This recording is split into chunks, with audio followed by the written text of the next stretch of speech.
Hello. Hi. Hi, Hello. everyone.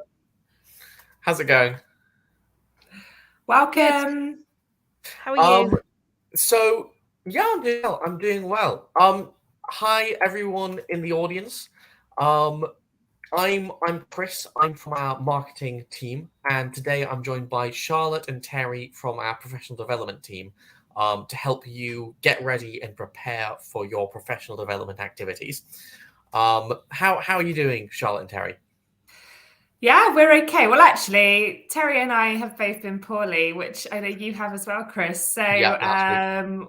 we are all, the three of us, I think we are going to be channeling energy from caffeine this morning. Yeah. Yes, we've had It's plenty of coffee. well, it's the morning where I am. Is it the morning where you are, Terry? It's late morning where I am. I'm coming to you from Saudi, so not cold, but yeah, a bit later in the day as well. But the coffee's still with me. Great. And I can see we've got a few people who are in the chat already. Good afternoon, greetings, hello, hi, Hi, everyone. Helena, nice to meet you. We've got Lots of Nasser different from countries Syria. already. Yeah. Yeah, we've got Fernando from Brazil. My goodness, you're up early, Fernando. Thanks for joining us. We've got Kala from Liverpool. Hi, Kala. Great. Nice to see so many people joining from all over the world. Tan from Vietnam. Hi, Tan. Thanks for joining us today. Good to have you all with us. Great to have so many different people here. Okay, so whilst we're waiting for more people to join the session, I guess we'll have a little question just to warm up the chat box even more. We'd like to know, what kind of school do you teach in? Are you teaching in a private school? Are you teaching in a state school? Are you teaching in university? Are you a freelance teacher? Please pop your comments in the chat box. Thanks, everyone. And yeah, while you're writing that, I'll just let you know a little bit more about the session. So as you may know already, if you're joining us, today we're going to be talking about professional development, and we're going to be helping you to build an effective professional development journey. So this session is really all about the build up to a professional development activity. It's going to help you reflect on your current situation, set objectives, select the right activity for you, and really prepare yourself for doing professional development. If you're attending our ELT online conference in March, this session is going to help you prepare for the conference and put yourself in the best position to learn. But also don't worry if you've not registered yet, because this is also going to help you with all of your professional development needs. So yeah, that's what we're going to be talking about today. And yeah, let's jump back to the warm-up questions, because I think we'll get some interesting answers here. We do. We have people joining us from lots of different teaching backgrounds. We do have someone who says they are Halaf. He's fresh off his CELTA, which is absolutely fine. This session is going to be relevant in terms of professional development for everybody, but we've got public schools in here. I've seen a university. So keep those comments in. Keep telling us what your background is for teaching so we can refer to you. Yeah, we've got a lot of people fresh from CELTA, university, as you say, someone teaching at a public school. We've got someone teaching at a private school for teens and adults. Who else? We've got loads of people. But yes, we've got a really diverse crowd here, which is really great.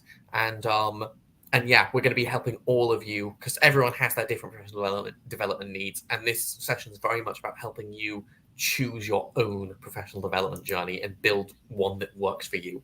Yes, exactly that. And on the subject of professional development, we'd also like to know, how much time do you have for your professional development, or how much time do you have for PD? We'll use PD throughout this session. PD, we mean professional development. Yeah. So let's see your comments in the chat box. How much time do you have for your professional development? And I find I find this one really varies for everyone. You have some people who have support. Some people have mandatory development from their schools. Some people who have loads of time, and some people who just are really pressed. So Keshab has said insufficient time for PD. I think there's probably not a lot of people who can relate to you, Keshab. Rebecca has said not much right now. Sad emoji. Yes, we all know how you feel, Rebecca. Exactly. I think some people as well probably think they don't have enough time, or they're not being involved in professional development. We'll talk a bit more about this in this session, but you'll probably find a lot of you are continuously doing this. It might be a chat that you have with a colleague. It might be some sharing of ideas. That's also developing yourself. It doesn't have to be very formal. And I find professional development is one of those activities which you can. It's important to tailor the time and resources you have to your needs. If you've not got loads of time for it, there are ways of doing professional development in shorter bursts. Absolutely. And I guess, the thing that's really crucial with that is making sure that you are choosing professional development that is right for you and is suitable for your needs. When time is so precious to so many teachers in our teaching community. This session today, hopefully by the end of it, you'll go away knowing how to make sure that when you have that opportunity for PD, professional development, you're really utilising it for what is best for you in your circumstances. Absolutely. It looks like Fernando is doing quite a lot, taking BC courses, AE courses, attending webinars every week and reading something every weekend. That's fantastic. Wow, that's amazing, Fernando. And the fact that you're here from Brazil right now is incredible. Do you sleep, Fernando? Dream about PD.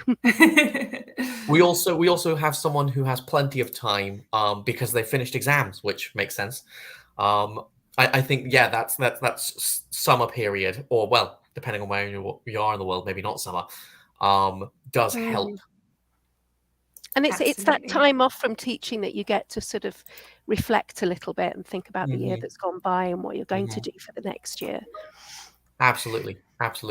And I guess one last question we want to ask, just to get a feel for, who you guys are and what your relationship with professional development is who's responsible for your PD? Is it you or is it the school that you teach at? If you teach at a school, you might be freelance.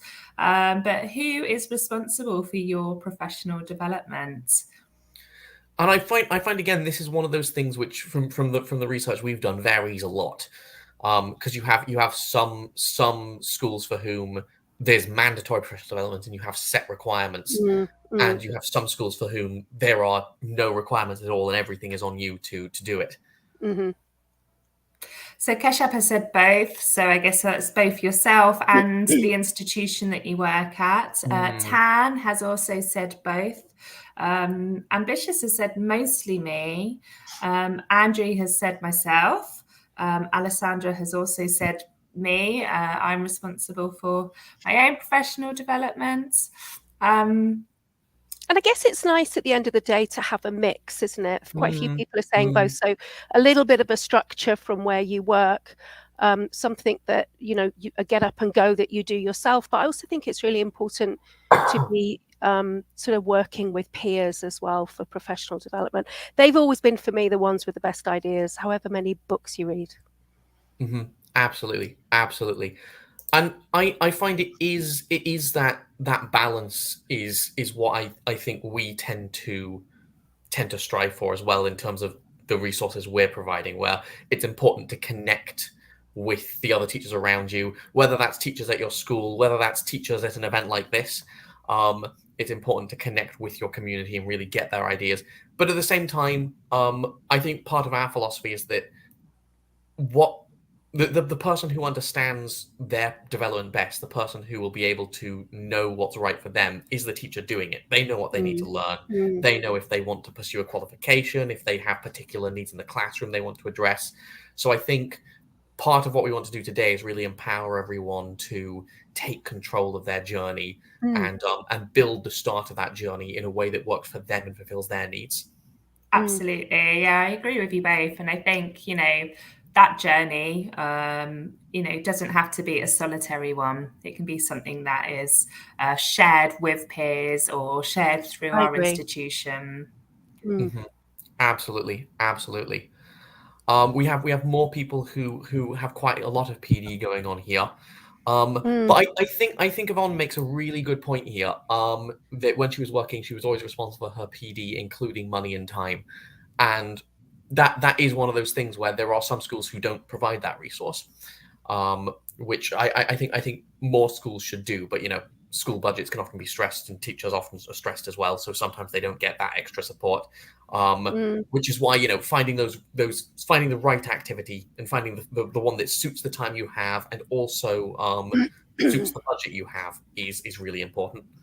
And I think as well, nowadays, I'm as old as the hills. So when I first started teaching, there was no internet. There was very little out there that you could just find for free. So there's a lot more content out there now. Maybe not necessarily great content always on the internet, but we do have more opportunities for more content, which is a really good thing. Absolutely, absolutely. Before we jump to the next section, Charlotte, Fernando has answered your question about why he's up so early. Yeah, I saw that. He was going to play some basketball and then turned on his PC and found us, which is lovely. Oh, thank you, Fernando. That's very glad to have you here. We're very happy to have you here. Yeah, we won over basketball. Okay, so I think we've got some really interesting answers there. Shall we do we have any extra questions, or shall we jump into the next section? Yeah, let's move on to the next section, I reckon. Okay, excellent. So I believe you guys have some teacher personas for us to discuss. Yeah, so Terry and I were having a think about our experiences as teachers, and those of our peers and our friends, and those of our teaching community. And we wanted to share some sort of kind of examples of a couple of different types of teacher and the relationship that they have with their institution, the relationship that they have with their professional development. We did put together some slides. I'm not sure if you're able to bring those up. I'll get those up. Here Great. we go. So yeah, the first teacher that we sort of had a chat about, teacher A, we looked at the kind of availability that they have for anything outside of teaching. And we recognize that with quite a few teachers, they have these time constraints. I know that some people put that in the chat box earlier when we asked about, how much time they have for their professional development. They said not enough. So here's an example of a teacher who also shares that problem. This might be a freelance teacher, perhaps a teacher that works at a multitude of different schools, institutions. This particular teacher doesn't get any professional development from the school that they work at. So their professional development is very much self-directed. So by that we mean they have to source their own PD. That might be through online courses or webinars, or maybe they have a local bookshop they go to buy their own professional development titles. And this teacher, I guess, is quite isolated, being freelance as well. You maybe don't have that peer community that we mentioned earlier. So a lot of the professional development that you undertake might feel quite isolating as well. Maybe, this teacher isn't too sure where to go for PD that can connect them with other teachers, maybe teachers that are in the same situation as them, which there will be a lot of. But how do you make contact with such people? How do you find where these people are when you're working as a solo teacher going from one school to the next. And I think it's a good point you make about it, because I started off my career like this, teaching. I actually thought that I was going to be teaching adults in Japan, and when I got there, it was 40 kids of the age of 4 or 5 kindergarten kids. So, and there were no it happens. There were no resources, and there was definitely no PD. And I developed extremely quickly in that very, very narrow area because I kind of had to. But on the other hand, I thought there was more to this than teaching. You know, I felt like it was isolating in terms of, but I'm really only learning about teaching very young learners. So I think it's a good point. Having said that, though, sorry, Chris. Having said that, you do have the advantage of not attending training that you think, you know, I do have a lot of time constraints, and I'm not teaching tertiary, so why have I got to attend all of this stuff about adults when I'm only teaching? So I suppose strengths and weaknesses. Yeah, it goes in multiple directions. And by the way, anyone in the comments, if you identify with this teacher, if you feel like you have something in common with this teacher we're talking about, and it resonates with your experience, and how you interact with your PD, let us know in the comments and tell us how being this kind of teacher affects your professional development journey. Yeah, one of the reasons we made these teacher profiles was to help you to sort of think about your experience of teaching as well. So that would be great. Yeah, maybe you can reflect on these profiles and think, oh yes, actually I have that. That's my situation. And you know, these 4 boxes that are on the screen right now, they might not all apply to you. So let us know which ones do. Okay. Great. Shall we move on to Teacher B? Yeah, should we have a look at Teacher B then? So unsurprisingly, we should have given them names. We could have done, couldn't we? Well, anyway, Teacher Mr. B. Mr. B. Mr. B, excellent. Mr. B, there we go. Unsurprisingly, Mr. B is also under time constraints. So we sort of put this one in here because, quite honestly, I've never come across a teacher who isn't under time constraints with whatever, with all their sort of duties.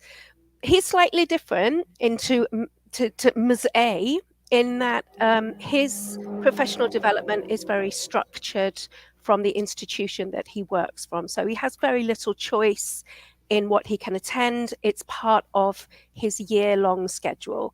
It's sort of part of his contract of what he's signed up for. So there is definitely a lack of flexibility. He has to go to everything, whether he's teaching those levels or whether he's involved in perhaps that ESP. He has to kind of go to everything. One of the plus points is that he is in an environment that has a very strong peer community. So he's not a teacher who kind of goes in when he has to teach and then you don't see him again. These are teachers that are in full time. There's a lot of people in the staff room. So there are a lot of opportunities for him to interact with his colleagues, with other teachers. So he has that advantage. He's very, very busy. And the professional development that he is involved in is kind of, I like to say the word, but sort of forced upon him. That's not to say that he can't develop himself professionally, but there is a more of a lack of flexibility. Certain requirements that have to be fulfilled.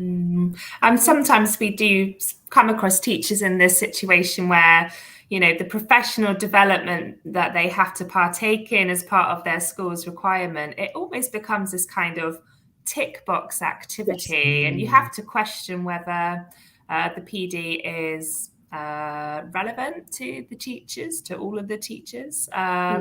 Is it relevant to maybe only some of them? Could adaptations be made to make the PD more flexible and therefore more useful? It's worth thinking about who's delivering that PD as well, because I've been in teaching situations where we did have to be involved in all of the training and go to all of the sessions, but then the responsibility of developing those sessions with help from a team was ours. So we delivered our own webinars and we, as part of a team, but then we sort of had to go to everything as well. So I think there are ways of working it. Absolutely. But I think it is interesting in that what you say about that question, is that PD relevant to everyone? I remember, in my own professional development, we have regular sort of training sessions here at OUP, and there was one which was about like social media stuff. And I was there, and I was sat there because I just joined, and I was watching it, and I was like, this is really useful. I was making so many notes, and I got out the session, and everyone around me was saying, oh yeah, no, we knew all that. That was the guy there. He wasn't telling us. We brought someone in from the outside, and we already knew, and that wasn't useful. And it was an interesting thing there of the guy who came to see us had misjudged slightly, but for someone like me, it was exactly what I needed. I think that can be tricky as a trainer when you're developing. So we almost need to. We always need to apply a kind of needs analysis to work to us as teachers to know what our PD needs are. You know, we do the same with our learners when we're trying to define what their learning objectives need to take the same approach to. Oh, Charlotte, I think you're breaking up slightly. Is Charlotte breaking up for you, Terry? Yes, she is a little bit. Stay with us, Charlotte. Shall we? No worries. Shall we jump into the rest of the profile, Terry? Yeah, and don't forget, everybody, if any aspects of these profiles resonate with you, if they are familiar to you, then just pop them in the chat box. When we've sort of finished discussing these, we'll have a look back and see what you've been saying about them. I think there's a really interesting point from Fernando here. I'm just looking at that. Where he says institutions where you work have an important role in PD, but PD is an initiative that we take. When it's an initiative we take, I believe it's much more meaningful. And I think that's actually a point we make. We recently published a position paper on self-directed professional development, and it includes a framework for professional development to help you build and structure your professional development journey. And one of the points we make in there is that when teachers have control and ownership over their own development, when they're given the ability to decide what their journey will be, that it is more meaningful, it's more impactful, and it's more useful. So I think, we're very much behind that idea that while institutions do need to offer that support, they need to do it in a way that gives teachers that ownership and allows them to take that initiative when they want to. I agree. A lot more useful and meaningful. We kind of cut off with jumping to audience questions as we were talking about top-down PD. I think we had a couple other areas of Mr. B's life to discuss. I think actually we're okay from Mr. B. Okay, excellent. Okay, we covered Mr. B. Good. Charlotte, are you back, or shall we? I think so. Can you hear me? You are. Okay, great. Should we move on to Teacher C?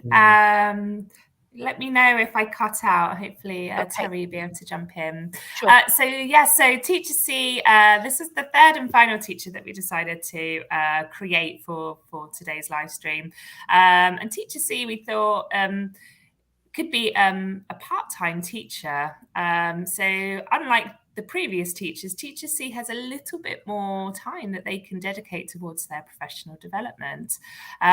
We thought that maybe Teacher C might be a teacher in maybe tertiary education, maybe a university teacher. Maybe they don't have as many contact hours as the other teachers might have.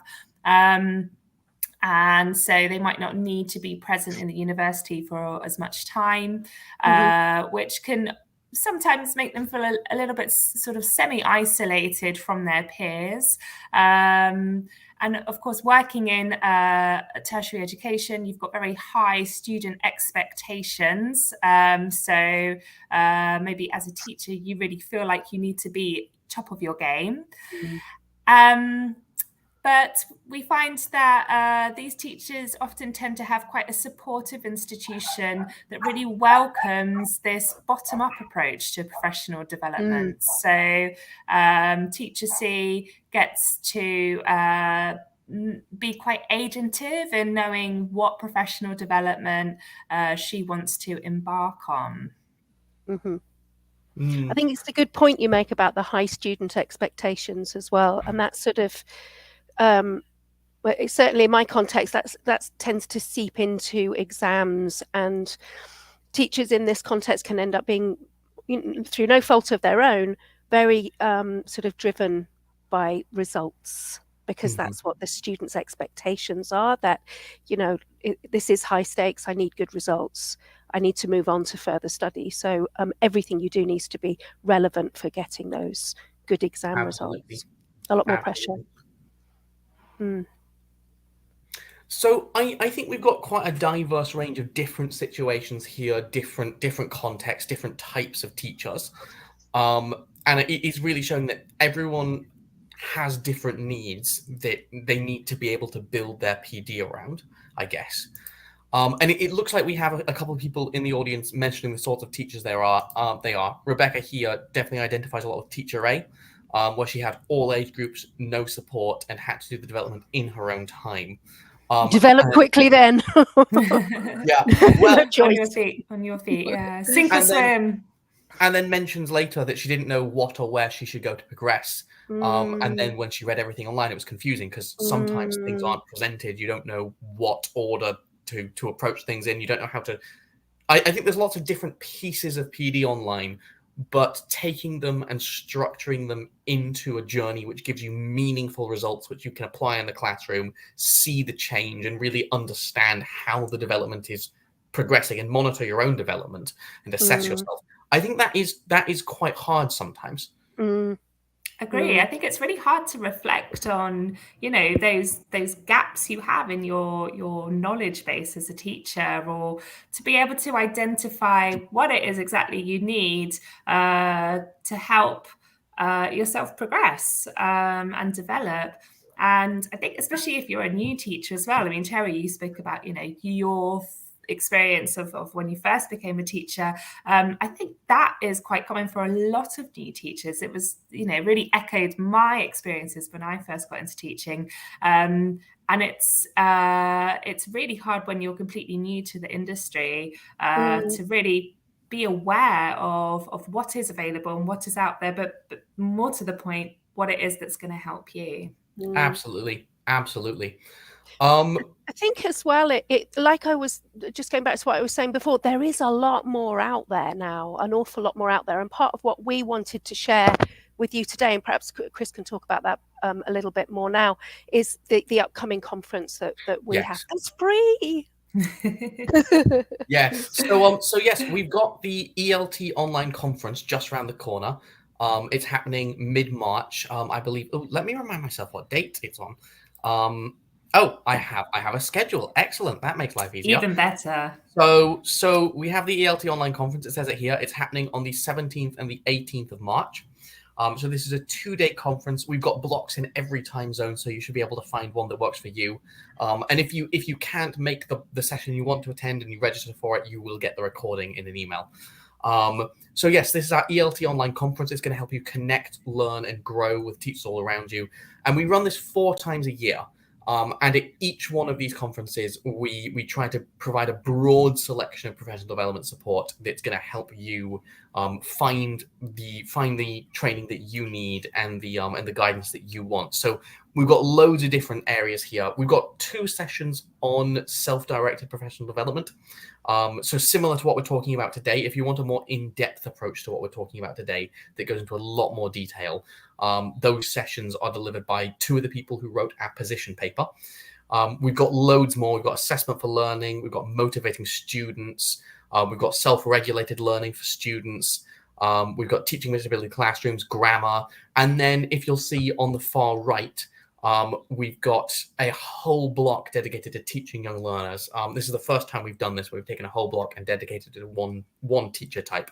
So if you're teaching young learners and you want some support, that's definitely the block to go for. So yeah, this is our ELT online conference.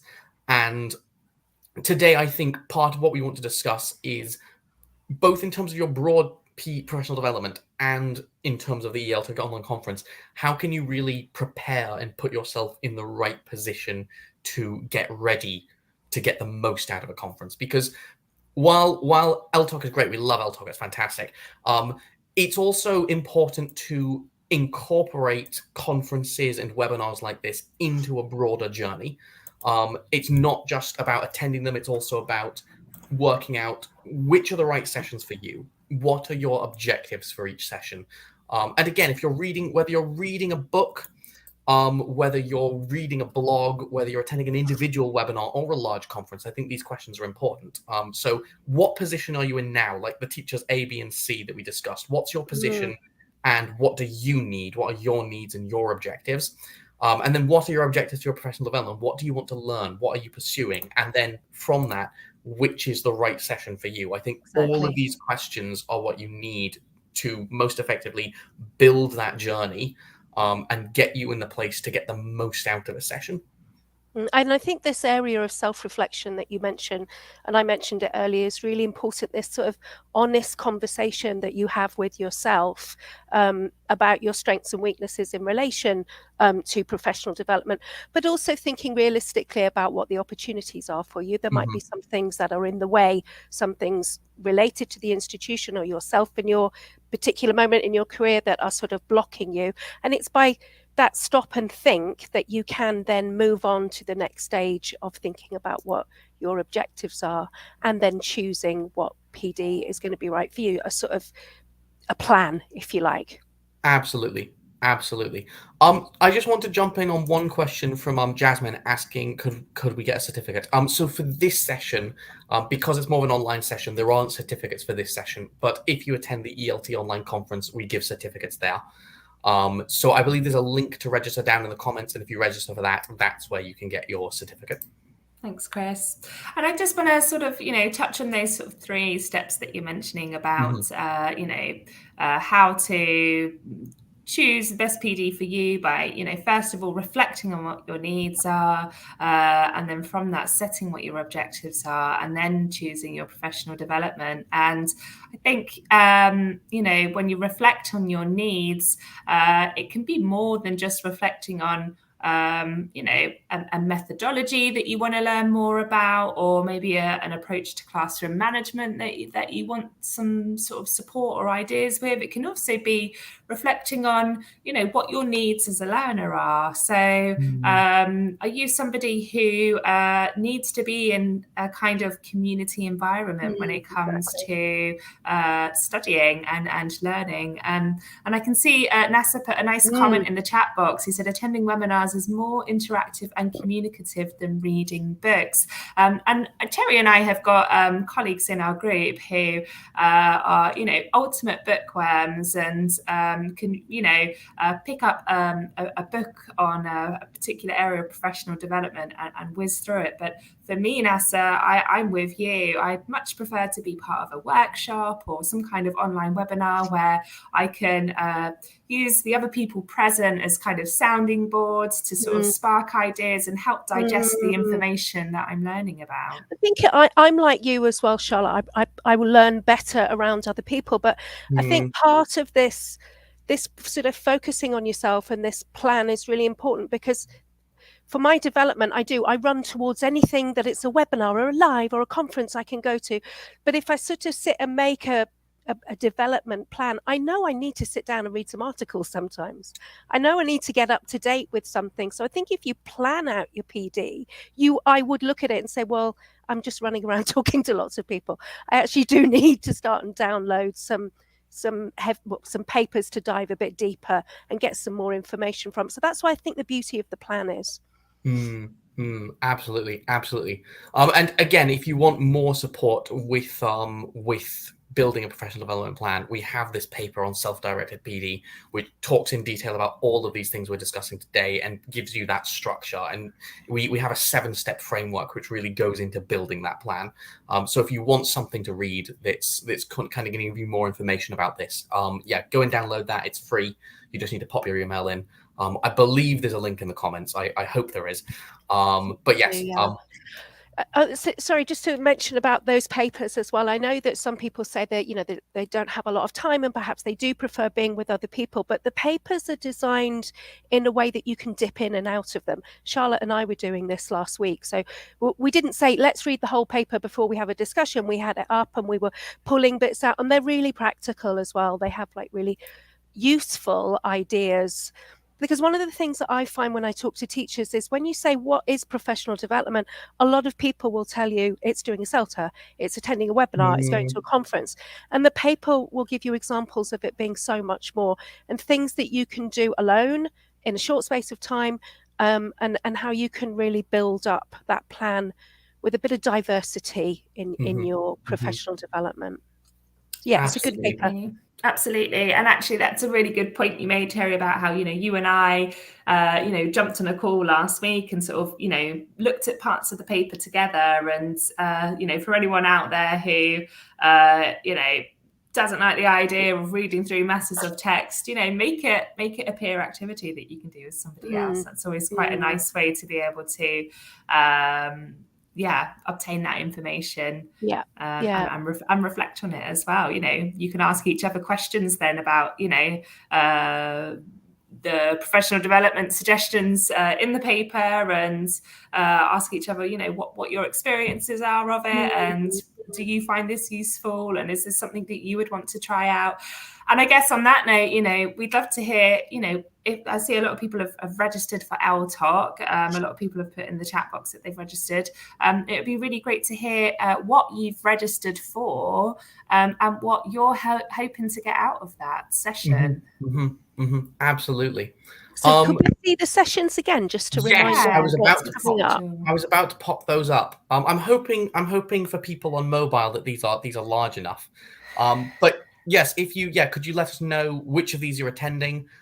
Just to run through them, we've got self-regulated learning, we've got self-directed professional development, graded readers for primary, grammar teams, a different approach to grammar, using assessment for learning to support exam prep. I think that's a really interesting one. I love assessment for learning. It's one of my favorite things. You do, don't you, Chris? I do. I work on it a lot. I talk about it too much, but it's I really like that one because it's talking about using it for exam prep. So as well as that big journey, it's about preparation for, the test scores, which are really important for lots of students and lots of teachers. Yeah. And it's nice you can be interested in everything, but have something in particular that you're really passionate about. Yeah, exactly. We've got teaching mixed ability classrooms. We've got motivating students with technology. That's a really interesting one.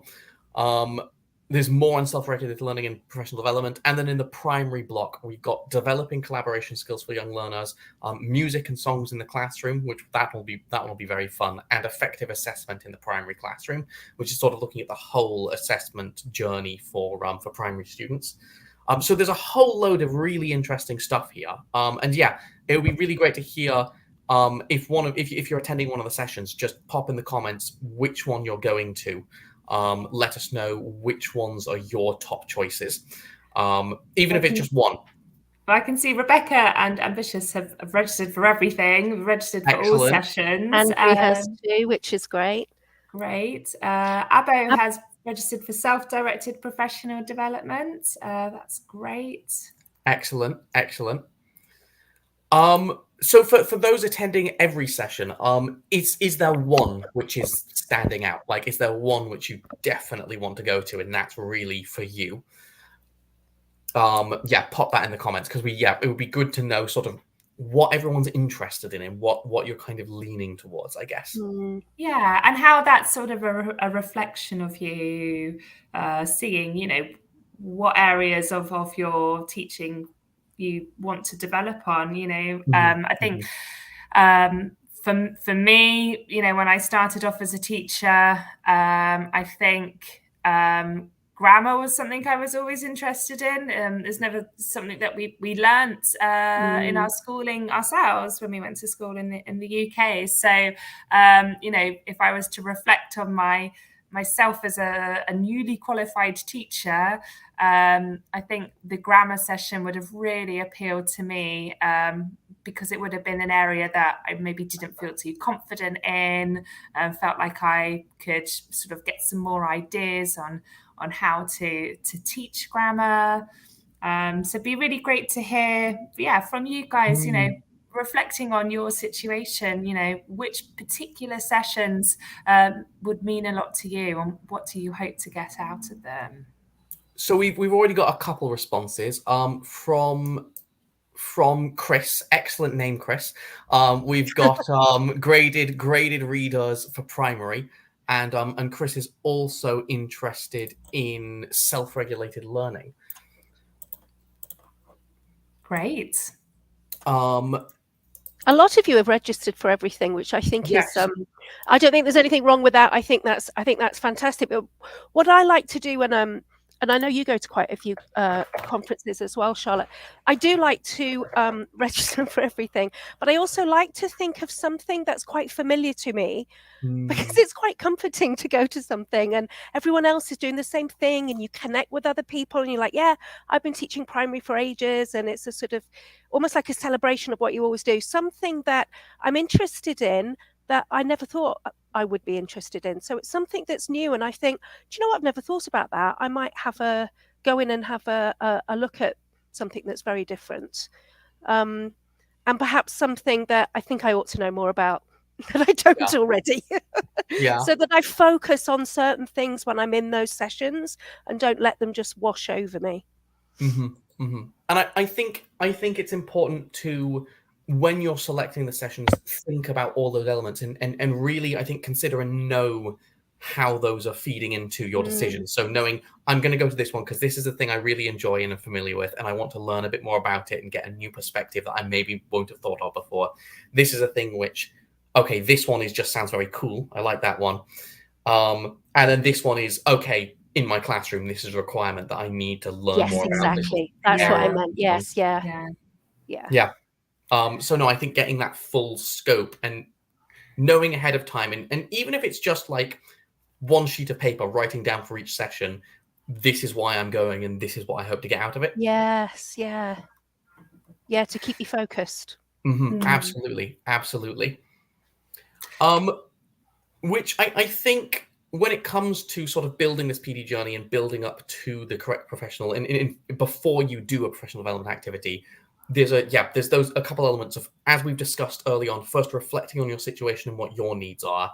There's selecting the right activity for you and picking the right one of these. But I think that kind of brings up the other important point, which is setting your objectives for an event. I think that's really quite essential in a lot of ways. Absolutely. And actually, Abby's asked the question, how can we as teachers keep committed to self-directed professional development? Are there any tips from your experience? So I think, setting an objective is a great tip, isn't it? So that you've got a kind of clear goal as to what it is you want to achieve with your professional development. I think also managing your time as well. So if you want to be committed to self-directed professional development or any type of professional development, we spoke earlier about, those time constraints. I think, being strict on yourself on, when in the month or when in 3 months you're going to put time aside for your own professional development. And for me, because I'm not always very well organized, it's about having a plan as well, a realistic plan that I can follow. That when I was teaching, I would have either a mentor or a manager or whatever sit down and talk through the things that I could do and what was relevant and what was realistic. And I guess that moves on to thinking about being focused on what you're going to take away from Before you jump into that, I just wanted to respond to something you said there, which I thought was really interesting, which is what you said there about making a realistic plan.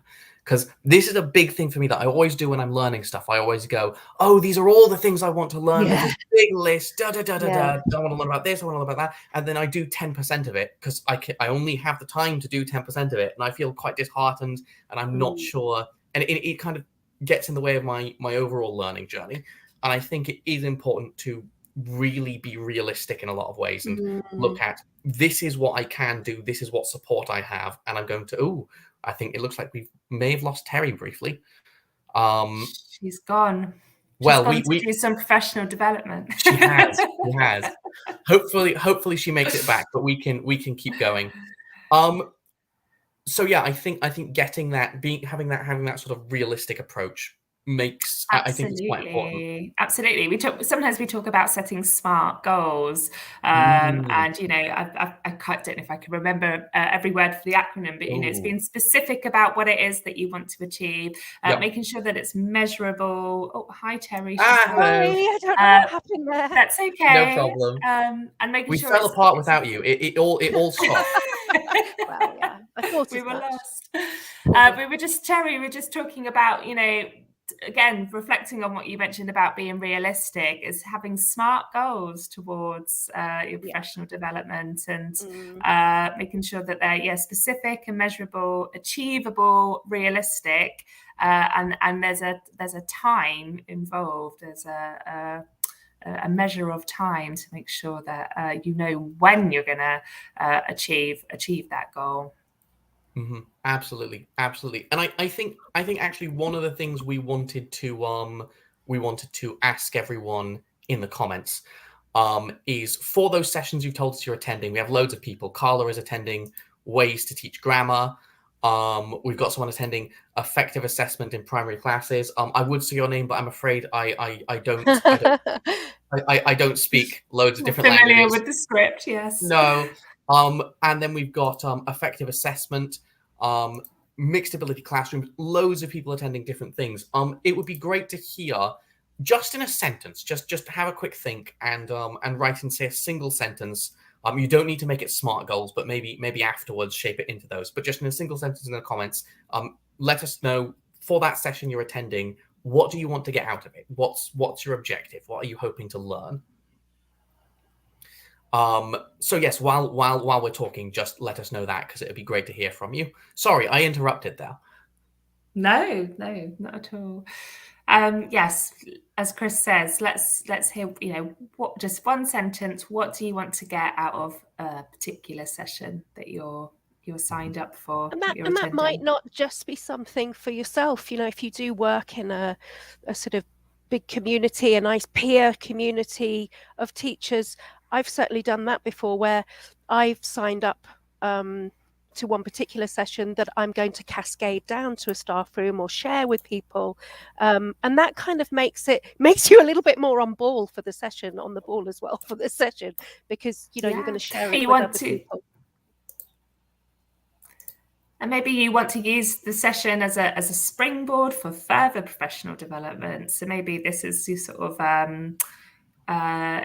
your first dive into, let's say, assessment for learning, and so it's kind of an introduction for you, and something that from attending the ELTOC webinar you then want to further look at. Oh, thank you, whoever my colleague was who put, thank you, Chris. Yeah, sorry, I just realized we've been talking about SMART objectives, and I thought, you know what, let's pop that in the chat box so everyone can see them.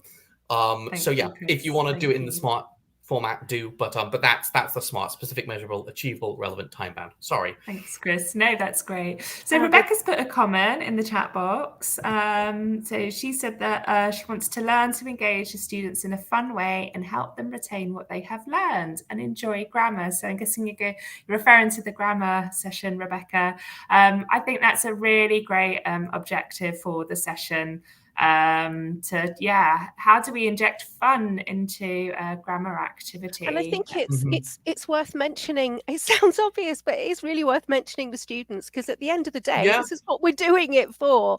I mean, professional development is for us, and it's great and it's interesting and all the rest of it. But we do need to be realistic in the effect that it's going to have on our students in the classroom as well, because that's kind of what we're here for, isn't it? So I think, Rebecca, that was a really good comment. The students are key, central. Absolutely. And I think one thing to do after the session with an objective like this is to take that SMART structure and work out how you're going to apply it to that. So looking to engage students in a fun way and help them retain what they have learned. The second thing in SMART is measurable. So how do you measure success with that?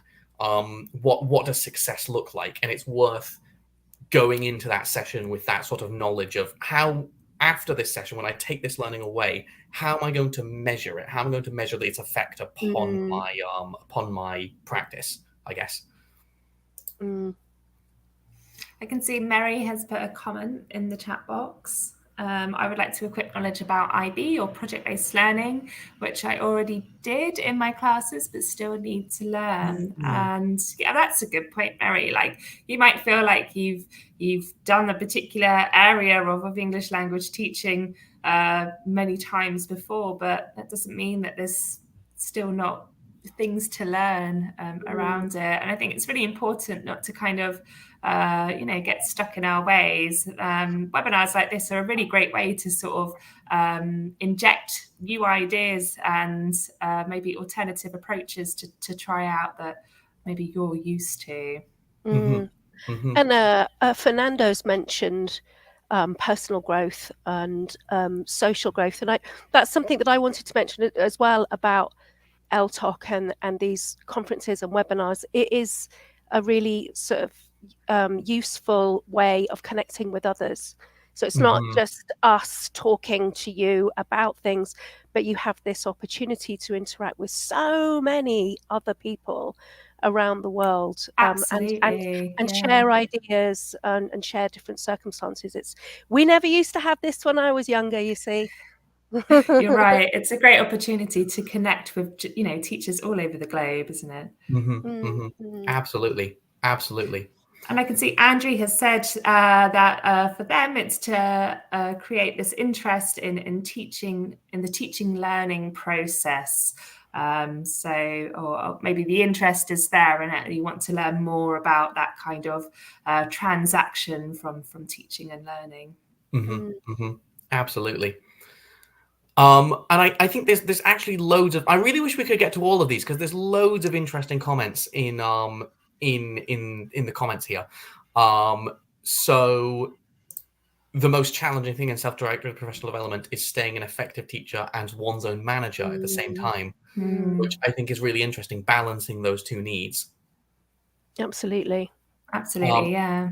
And Fernando has chimed in with one of the things we said earlier: never bite more than you can chew. It isn't healthy, which I think is important about that with realistic goals. Absolutely. Fernando also mentioned something which I thought was interesting about, and if any of you are managers out there or mentoring people and teachers that feel like they're getting stale and they don't want to do any more development, he makes a good point. We don't expect our students to stop learning, so we as teachers shouldn't stop learning either. That it is this ongoing process that same as the students. Yes, actually, Consuelo has just put exactly that in the chat box. They've said there is always something new to learn and share as teachers. That's a really nice statement. Great. I love and that. Actually, and NASA said the same earlier. He said when you take an up-to-date method, you apply it while teaching and you develop your style at the same time. So I think, yes, there's a lot of truth in that, isn't there, about being able to sort of put your own flair onto something. And I think, attending professional development events such as ELTOC kind of gives you the confidence to do that, gives you the confidence to try something different. There's another objective here which I think is really interesting, where they hope to hear something new and applicable for primary students, maybe some new approaches to assessment, like assessment of and for learning, such as formative and summative, with some practical tips. This is really interesting. So in the primary block, the last block, the very end is about effective assessment for primary, and that one actually looks at balancing formative and summative and how you can make them work together. So I think that one would actually be perfect for you. I think that fits your objective absolutely. One other thing, sorry, I'm jumping into the middle of what we've been saying here, but one thing which actually pops to mind, which I think is really useful, is once you've set an objective like this, going into ELTOC, it's really important, I think, to think of, say, a couple questions that you might want to answer specifically. Because our speakers are in the chat box loads as well. Yes, so coming to ELTOC, knowing what you want to ask is really important. Absolutely. And Chris, did you want to mention anything more about this, about the PD pack that that teachers could get when they register for ELTOC? Yes, that was on my mind. I was waiting to get that. Sorry. No. I was there going. I really want to mention this, but also there's so many interesting things people are saying here. But yes, I think we should mention that. So if you register for our ELT online conference, and there's a link down in the description. If you register for it, you will get emailed your exclusive ELTOC toolkit. So everyone who signs up for ELTOC will get this. And this is just a screenshot of it, but it's interactive. And basically it provides a 7-step toolkit to help you get ready for the event, learn more effectively, and apply what you learn in your practice. So as you can see here, it's got a section for before ELTOC, a section for during ELTOC, and a section for after ELTOC. And you'll be able to click on each of these areas, and it'll give you loads of resources, and it'll give you some tips and some guidance to help you really fulfill that step. So before ELTOC, you'll get this, and you'll be able to reflect on your learning, as we've discussed today, choose your sessions, and access pre-reading for every section. We've put in a bunch of pre-reading for that. So if you want to read a blog post before going to your grammar session, then we've got something in there to maybe give you a bit of a different perspective and help you think about and direct your questions a bit more. We've got something to help you set your objectives. So again, there's a worksheet in there which will help you set the SMART objectives we've discussed today. So if you want a bit more of a structure for those objectives, that worksheet takes about 10 minutes, but it'll really help you direct your thinking. And then we've got stuff to help you during ELTOC, stuff to give you a bit more direction during ELTOC and attend the session when you're attending the sessions, and then loads of stuff afterwards. This is where you'll get your recordings. This is where you'll be able to reflect on your learning. We've got worksheets to help you apply your learning in class. And then one of the really important things, when you've applied it, evaluate how effective it's been. Think about what you've got from it, how your students have reacted to it, and then really what your next steps are. So yes, this toolkit, absolutely full of resources. I think it's just going live in the next couple days. So yeah, if you register for ELTOC, if you sign up, you'll get this via email direct to your inbox, and it'll really help you get ready for the event and get everything you need from it. So yeah, I hope think you all that will find it be useful. Yeah, I think that'll be a really useful toolkit, because we've sort of talked around a lot of ideas today, but it's really nice to have that because it pulls them all in together. Absolutely. I agree. And I think, like you say, Chris, it's worth spending that, 10 minutes on that worksheet to really, help you know how to direct that objective with your professional development needs and your professional development wants. Completely. And actually, one thing I did want to mention, with a worksheet like this, we're always trying to tailor it to you. We really want to give you guys what you need to build your journey the way you want. So if you use this toolkit and you see something that you really think needs to be there and isn't there, drop us a comment, because I'm always looking for new ways to make it better. So let us know. Yes, and thanks to everyone who's attended today. Your comments have just been fantastic. It's been very positive. Really, really great to hear that there is so much excitement already around ELTOC, and that so many of you find it really useful for your professional development. That means that we must be doing something right. So that's Exactly. really great to hear. But yes, as Chris says, we're always striving to, do the best we can for you, our teaching community. You are the guys that are most important for us as, representatives of OUP, and especially for Terry and I as part of the professional development team. So feedback is always great. So thanks for all the wonderful comments that you've shared today with us. Oh, they've been great. And before we sign up, there's just a couple which I wanted to flash up on screen because they're really nice. Yvonne saying, if this will appear. Yeah. There we go. Never lose the thirst of learning, which I think is just a lovely sentiment. Always be updated. Keeps you in shape. Yeah. We've got PD refreshes our minds and give us ideas what, why, and how we use the strategy or elements of some skills in our lessons. We can share the PD sessions and new knowledge with other teachers, which I think, again, really lovely sentiment. Yeah, completely agree. Yeah. So I think that's probably everything we were going to discuss. Do we have any final? Yes. I mean, I think we could talk about this for hours. I know, more, we're not careful. But in the interest of everybody's time, I think, that's all for today.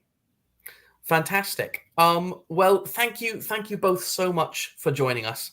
It's been really great having you on stream, and really great getting your insights and your thoughts. It's been fantastic. And thank you to everyone else for joining us, and thank you for all your lovely comments. It's been really great having you here. It's been really great having such an audience who clearly everyone's very invested in this. This is one of those topics which everyone is really. We all. I mean, we're teachers. We talk about teaching. So yeah, no, really great to have you all here. And yes, again, thank you all for joining. And just before we go, just a reminder that if you like this session, make sure that you like it. And if you love the session, make sure you loved it. And please do share it as well. If you know any teachers that need this sort of support in their life, then tag them in the comments. This really does help us out. And also more people at ELTOC to connect with, discuss with, and get more of these comments and these insights so that everyone's interacting with each other and we're all sharing, because the people we learn from the most are other teachers. Absolutely. So yes, and we also want to make these sessions all about you, because you're our teaching community. So comment and let us know what you'd like us to talk about next. If there's something we've not covered today and you wish we had, let us know, and maybe we'll do our next session on it. And make sure you're following us as well, so you don't miss any of the sessions we've got coming up.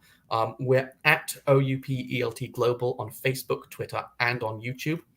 But last but not least, a huge thank you to Charlotte and Terry for joining me today. It's been really great. It's been great. Yeah, it's been wonderful. Thanks for having us. Lovely to meet everybody. And yes, and thank you all. And hopefully we'll see you at ELTOC. Yeah, see you all at ELTOC. Have a lovely day. Again. Take care, everybody. All right. Take care. Take care, everyone. Bye. Bye. Bye.